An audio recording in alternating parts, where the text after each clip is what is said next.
It was supposed to be an ordinary Tuesday.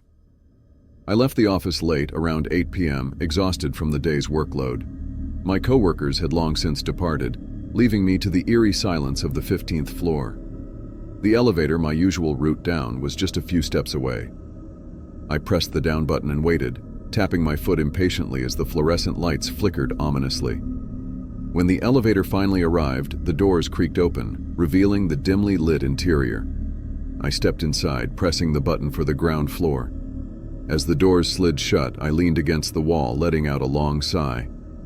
The elevator jolted to life, descending smoothly at first. But then, just as it reached the 12th floor, it came to an abrupt halt, the lights flickering before plunging me into darkness.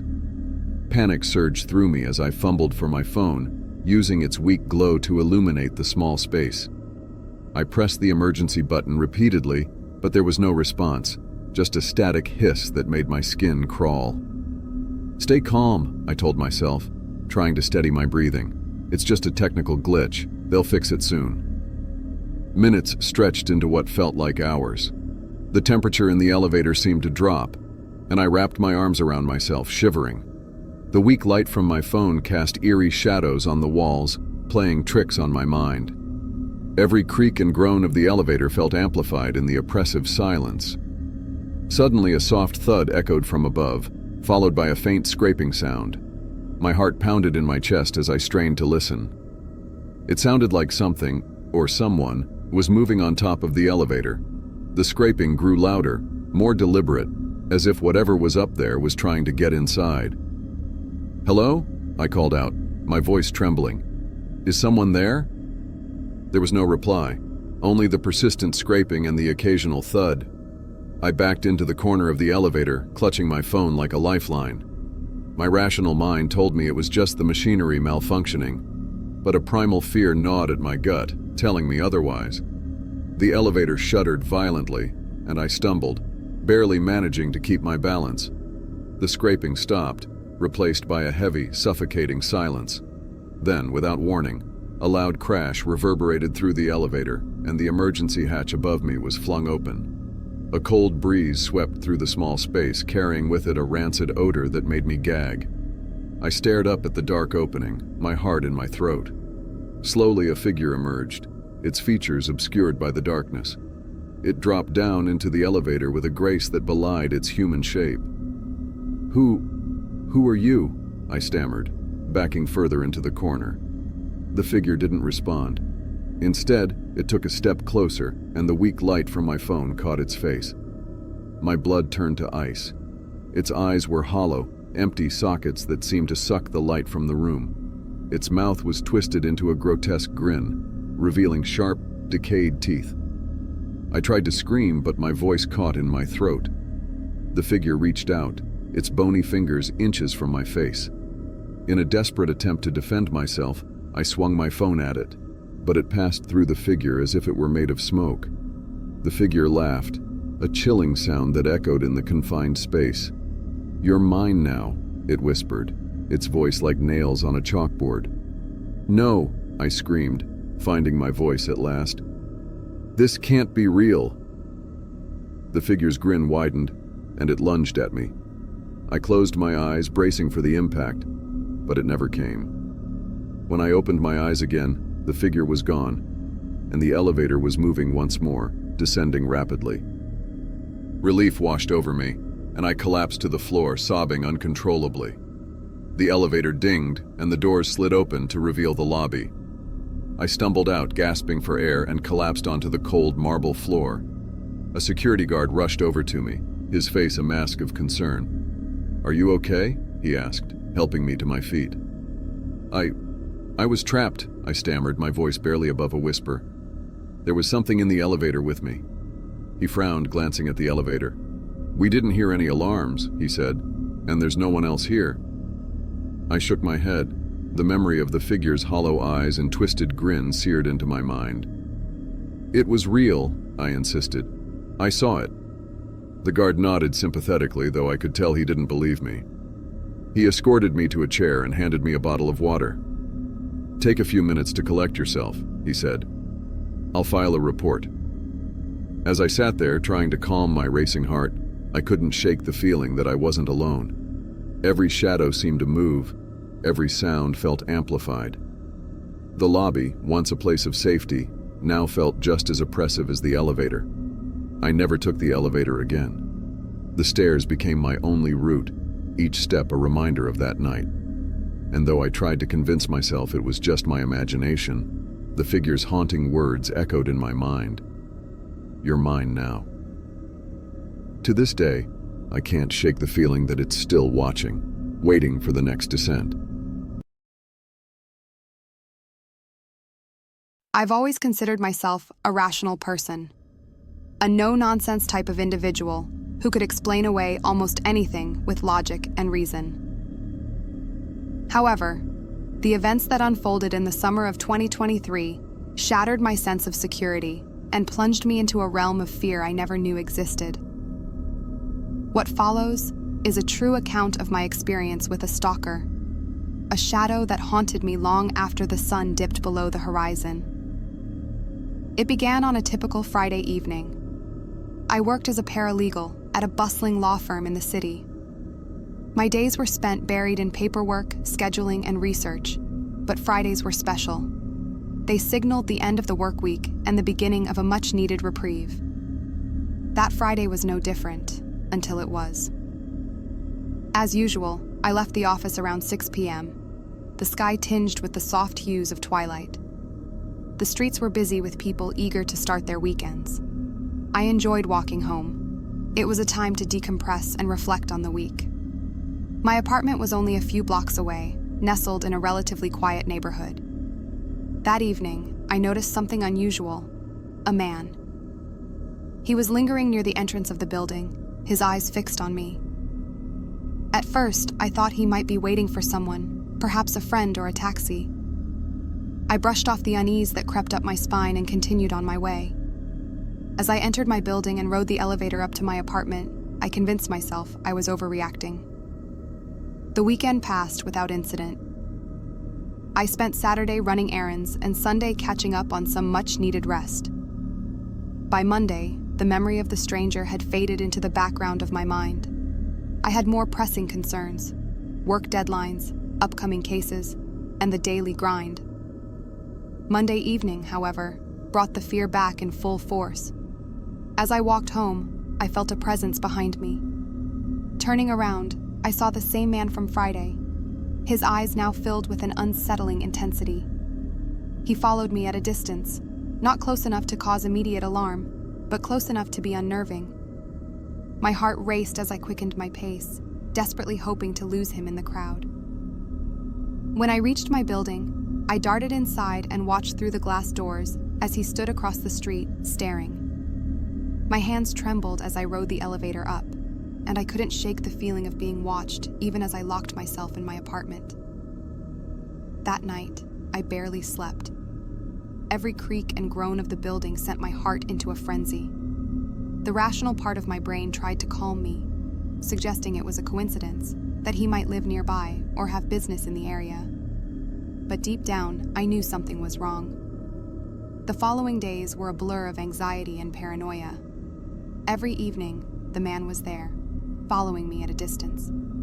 His presence became a constant in my life, an unwelcome shadow that grew more sinister with each passing day. I stopped going out after dark, taking detours and changing my routines in a futile attempt to shake him off.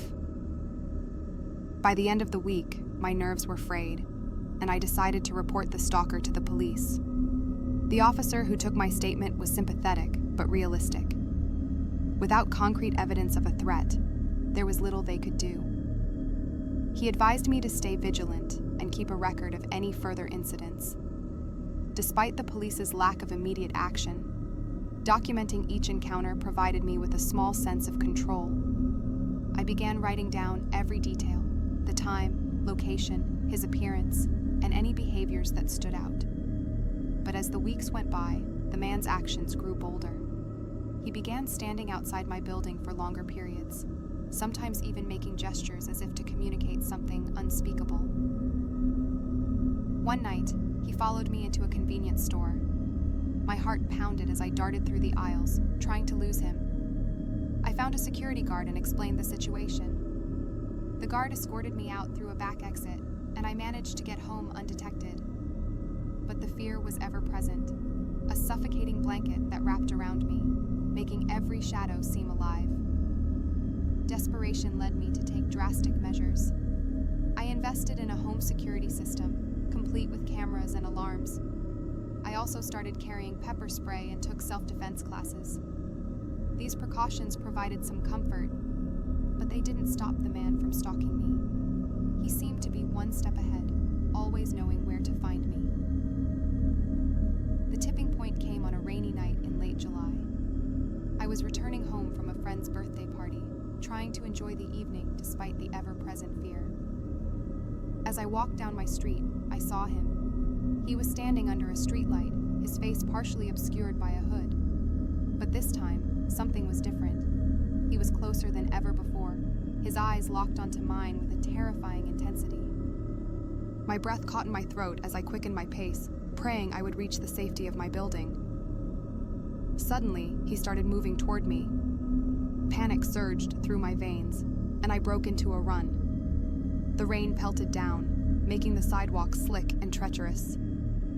I stumbled and nearly fell, but I managed to stay on my feet. I reached my building and fumbled with my keys, my hands shaking uncontrollably. As I glanced over my shoulder, I saw him closing the distance, a look of determination on his face. With a final burst of adrenaline, I unlocked the door and slammed it shut behind me. I leaned against the door, my chest heaving as I tried to catch my breath. For the next few minutes, I stood there, listening to the rain and the pounding of my heart. I thought I was safe, but then I heard it. A faint scratching sound, like nails on wood. It was coming from the other side of the door. My blood ran cold as I realized he was trying to get in. I backed away, my mind racing. I had to call the police, but my phone was in my bag, which I had dropped in my panic. I gathered my courage and crept towards the door, the scratching growing louder with each step. Just as I reached my bag, the noise stopped. Silence filled the air, thick and oppressive. I retrieved my phone and dialed 911 with trembling fingers. The operator's voice was a lifeline, anchoring me to reality. I explained the situation, and within minutes, I heard sirens approaching. Relief washed over me as the police arrived and searched the area, but they found no sign of the man. The police took my statement once again and assured me they would increase patrols in the neighborhood. But their words offered little comfort. The stalker had come too close, and the fear was now a permanent part of my life. Over the next few weeks, I became a prisoner in my own home. I worked remotely, rarely leaving the apartment except for essential errands. Every noise, every shadow sent my heart racing. I had become hypervigilant, always on edge, waiting for the next encounter. Then, one evening, my worst fear was realized. I was sitting in my living room, trying to distract myself with a book when I heard a noise from the hallway. It was a soft thud, followed by the sound of footsteps. I froze, my heart pounding in my ears. Slowly, I got up and moved towards the door, peering through the peephole.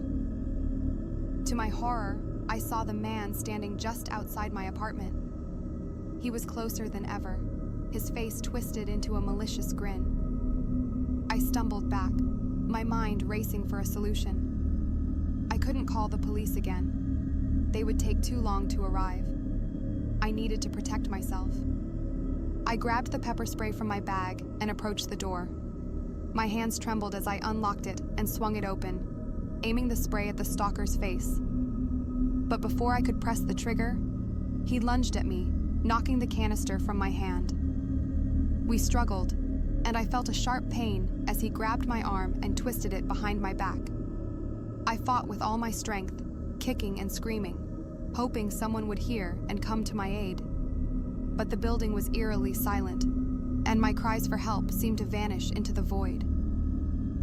The stalker pushed me to the ground, his grip tightening as he whispered something in my ear, words I couldn't understand, but their tone was filled with menace. Just as I was about to lose hope, I heard a voice, a shout from down the hall. The stalker paused, his grip loosening for a moment. I seized the opportunity and kicked him with all my might, sending him stumbling back. He glared at me, his eyes filled with fury. But before he could retaliate, the hallway lights flickered on, and a neighbor appeared, brandishing a baseball bat. The stalker hesitated, then turned and fled down the stairs. My neighbor, a middle-aged man named Tom, rushed to my side and helped me up. I was shaking, my body bruised and my mind reeling from the encounter. Tom called the police, and this time they arrived quickly, scouring the area for any sign of the stalker. The officers took my statement once more, but this time, they promised to provide additional protection. They advised me to stay with friends or family until the stalker was caught, and I didn't need to be told twice. I packed a bag and went to stay with my sister, Huda. She welcomed me with open arms, her concern palpable. For the next few days, I stayed at Huda's house, trying to regain a sense of normalcy. Kenza, her daughter, was a bright light in the darkness, her cheerful presence offering a temporary reprieve from the fear that had taken over my life. But even in the safety of my sister's home, I couldn't shake the feeling of being watched. The police investigation continued, but the stalker remained elusive. My life had been turned upside down, and I struggled to find a way forward. Every day was a battle against the fear that had taken root in my mind. I knew I couldn't live like this forever, but I didn't know how to escape the shadow that haunted me. Then, one evening, I received a call from the police. They had found the stalker. He had been caught attempting to break into another woman's apartment in a nearby neighborhood. The relief that washed over me was overwhelming, but it was tempered by the realization that he had been targeting others as well. The police assured me that he would be prosecuted to the fullest extent of the law, but the damage had already been done. In the weeks that followed, I tried to rebuild my life. The fear didn't disappear overnight, but with time, it began to fade. I returned to work, resumed my daily routines, and slowly regained a sense of normalcy. The security measures I had put in place remained, a constant reminder of the danger I had faced. Looking back on those months, I realized how fragile our sense of safety can be. The experience had changed me in ways I couldn't fully comprehend. I was more cautious, more aware of my surroundings, and more appreciative of the small moments of peace that life offered. The stalker was eventually convicted and sentenced to prison, but the scars he left behind were not so easily erased. I learned to live with the fear, to accept it as a part of my reality. But I also learned to find strength in the face of adversity, to lean on the support of loved ones, and to never take my safety for granted. Life moved on, and so did I. But the shadow of the night remained, a constant reminder of the darkness that lurks just beyond the light.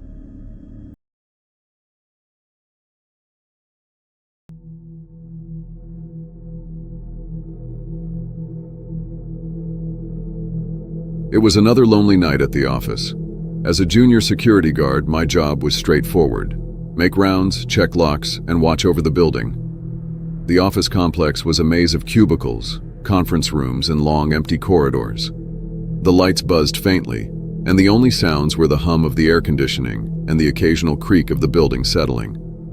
I'd grown used to the solitude, finding comfort in the routine.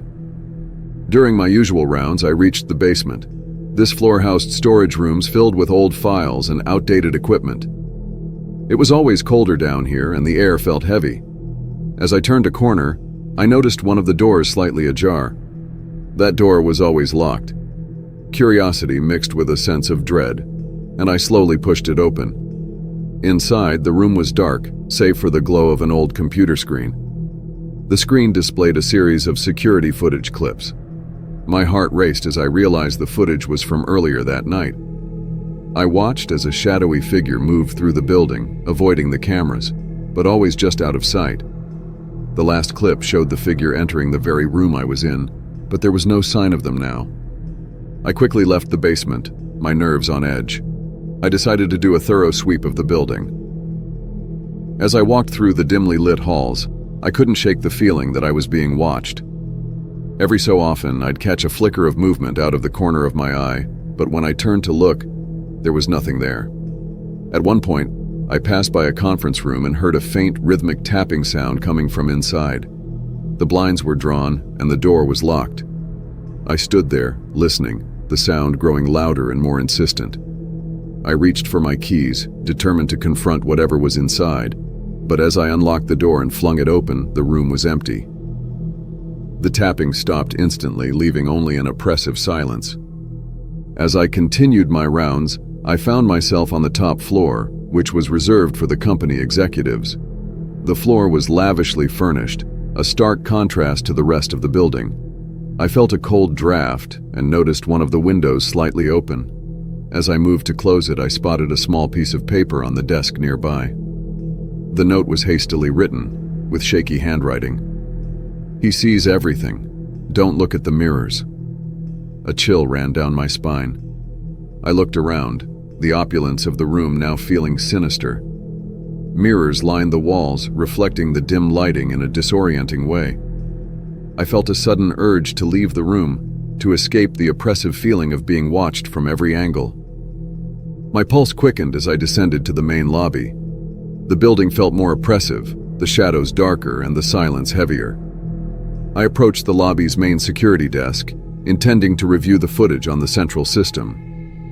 As I neared, I noticed the lobby's large glass windows reflecting the interior. In the reflection, I saw myself, but not just me. There was a figure standing behind me, indistinct and shadowy. I spun around, heart pounding, but the lobby was empty. My eyes darted back to the glass. The figure was still there, closer now, its form becoming clearer. It was a man, or what was left of him, with hollow eyes and a gaunt face, staring directly at me. Panicked, I rushed to the security desk and pulled up the footage. My hands shook as I scrolled back to the moment when I first entered the building that night. To my horror, I saw the figure following me, always just out of sight, slipping through doors right after I passed. It wasn't just my imagination. Something was in the building with me. I searched for clues, anything that could explain what was happening. As I rewound the footage, a strange pattern emerged. The figure seemed to appear only near mirrors or reflective surfaces, lingering there before vanishing. The realization hit me. The figure was somehow tied to reflections. Determined to confront whatever was haunting the building, I headed back to the basement where it all started. The air was even colder now, and the darkness seemed thicker. I reached the room with the computer, its screen still glowing eerily. The footage had changed. It now showed a live feed of the basement corridor, with the figure standing at the end, motionless. Gathering my courage, I walked down the corridor, my footsteps echoing. The figure became clearer with each step, its hollow eyes fixated on me. I could feel its gaze piercing through me, a sense of despair washing over me. When I finally reached it, the figure raised a hand, pointing to a small mirror on the wall. As I looked into the mirror, the figure's reflection appeared behind me, its face contorted in a silent scream. With a jolt, I stumbled back, my breath ragged. The figure in the mirror seemed trapped, its face twisted in torment. I realized then that the mirrors were not just reflecting the building, but were windows to something else, a place where this figure was imprisoned. I didn't understand how or why, but I knew that this presence was not merely haunting the building, it was trying to escape, using the mirrors as a conduit. I raced back to the security desk, determined to find a way to end this. I frantically searched the footage, looking for any clue that might help. Then I found it. An old, archived clip from years ago. It showed the same figure, a living man, performing some sort of ritual in the basement surrounded by mirrors. The footage cut off abruptly, but the implication was clear. This was not just a ghost, but a trapped soul, bound by his own actions. Determined to end the haunting, I went back to the basement, armed with a hammer. I smashed the mirror where the figure had appeared, hoping to break the connection. As the glass shattered, a piercing scream filled the air, echoing through the building. The lights flickered, and for a moment I felt a rush of cold air, as if something had passed through me. The building fell silent once more, the oppressive atmosphere lifting slightly. I checked the footage again, but the figure was gone. The mirrors no longer held that unsettling presence. I didn't know if the trapped soul had been freed or if it was gone for good, but I felt a sense of relief wash over me. As dawn approached, I completed my final round of the building, ensuring everything was in order. The night had been a harrowing experience, one that I would never forget. I knew I couldn't explain what had happened to anyone. They'd never believe me. But I didn't need to. I knew what I'd seen and felt. As I prepared to leave, I glanced at the lobby windows one last time. In the faint light of dawn, my reflection looked back at me, alone this time. The building felt different, as if the shadows had receded, leaving it just a building once more.